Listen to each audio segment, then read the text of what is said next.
Hello friends, வணக்கம். Welcome to Vani's channel. இன்றைக்கி நம்ம வீடியோவில் ஒரு சூப்பரான வெரைட்டி ரைஸ் ரெசிபி தான் பார்க்க போகிறோங்க. அதுதான் கொத்தமல்லி சாதம். இந்த கொத்தமல்லி சாதம் சாப்பிட்றதுக்கு ரொம்ப சூப்பராக இருக்கும். அதே டைமில் செய்கிறதும் ரொம்ப ஈஸிங்க. இந்த சாதத்திற்காக ஒரு கட்டு அளவிற்கு கொத்தமல்லி, 3 சின்ன வெங்காயம், கொஞ்சமாக இஞ்சி, 2 பச்சை மிளகாய், 4 பல் பூண்டு, 2லிருந்து 3 கருவேப்பிலை இலை, கொஞ்சமாக புதினா தழை, இதை எல்லாத்தையும் சேர்த்து அரைச்சி எடுத்துக்கலாம். ஒரு 1/4 கப்புக்கு குறைவான தண்ணி சேர்த்துக்கலாங்க. அப்போ தான் அது நல்லா அரைப்படும். அரைச்சி எடுத்துக்கலாம். அரைச்சது இந்த கன்சிஸ்டன்சியில் இருக்கட்டும், ரொம்பவும் தண்ணியாக வேண்டாம். இப்போ தாளிக்கிறதுக்காக ஒரு கடாய் வச்சு அதில் 2 டேபிள் ஸ்பூன் அளவிற்கு எண்ணெயை சேர்த்துக்கலாங்க. நீங்கள் எடுக்கிற சாதத்துக்கு அளவாக எண்ணெய் கூட்டவோ குறைக்கவோ செஞ்சுக்கலாம். எண்ணெய் சூடானதும் கொஞ்சமாக கடுகு ஆட் பண்ணிக்கலாம். கடுகு வெடித்த உடனே கடலைப்பருப்பை ஆட் பண்ணிக்கலாங்க. இதோட வேர்க்கடலையை சேர்த்துக்கிறேன். கொஞ்சமாக கருவேப்பிலை சேர்த்துக்கலாம். கருவேப்பிலை நல்லா பொரியட்டும். இப்போ உளுத்தம்பருப்பு ஆட் பண்ணியிருக்கிறேன். கடலைப்பருப்பை விட உளுத்தம்பருப்பு கொஞ்சம் ஜாஸ்தியாக இருக்கணும். 2 வரமிளகா ஆட் பண்ணி இதெல்லாம் நல்லா பொரியட்டுங்க. இப்போ வெங்காயத்தை நீல வாக்கில் மெலிசா கட் பண்ணியிருக்கிறேன். அதையும் ஆட் பண்ணி நல்லா வதக்கிக்கலாம். வெங்காயம் பச்சை வாசனை போய் நல்லா வதங்கட்டுங்க. இப்போ இதோட கொஞ்சமாக இஞ்சியையும் பூண்டையும் பொடியாக கட் பண்ணி வச்சுருக்கிறேன். ஜிஞ்சர் கார்லிக் பேஸ்ட்டை ஆட் பண்ணாதீங்க, இந்த மாதிரி பொடியாக கட் பண்ணி சேர்த்துக்கோங்க.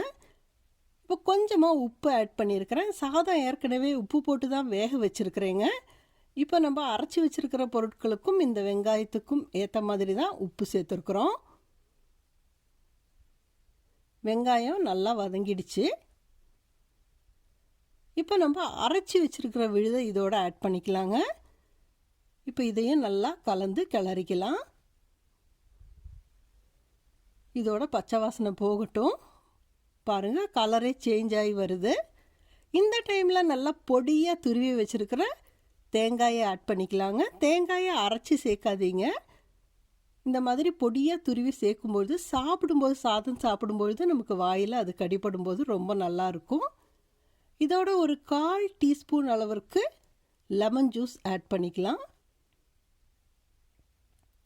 இப்போ இது எல்லாத்தையும் நல்லா கலந்தாச்சு.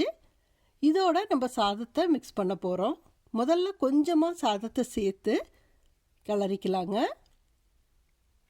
அப்புறம் மீதி சாதத்தையும் சேர்த்து சாதம் உடையாமல் நிதானமாக நல்லா கிளறி நல்லா மிக்ஸ் பண்ணிக்கலாங்க. நம்ம தாளிக்கும் பொழுது வேர்க்கடலை, கடலைப்பருப்பு எல்லாம் போட்டோம் இல்லைங்களா, அந்த டைமில் நீங்கள் வேணுன்னா கேஷ்யூ நட்ஸ் இல்லை பாதாம் அந்த மாதிரி கூட போட்டுக்கலாம். அது ரொம்ப ரிச்சாக இருக்கும், நல்ல டேஸ்ட்டாகவும் இருக்கும். இப்போ பாருங்கள், சாதம் எல்லாத்தையும் நல்லா மிக்ஸ் பண்ணியாச்சு. அரிசி எதுவுமே உடையாமல் மிக்ஸ் பண்ணி மேலால் ஒரு 1/2 டீஸ்பூன் அளவிற்கு நெய் சேர்த்துக்கலாம். இது நல்லா வாசனையையும் டேஸ்ட்டையும் கொடுக்குங்க. இப்போ நல்லா கலந்து விட்டாச்சு. இதோட கொஞ்சமாக கொத்தமல்லி தழையை தூவி விட்டுக்கலாம்.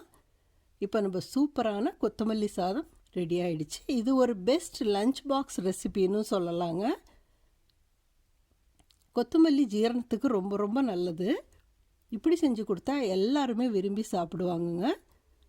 இந்த வீடியோ உங்களுக்கு பிடிச்சிருந்ததுனால் லைக் பண்ணுங்கள், கமெண்ட் பண்ணுங்கள். இந்த வீடியோவை உங்கள் ஃப்ரெண்ட்ஸோட ஷேர் பண்ணிக்கோங்க. மீண்டும்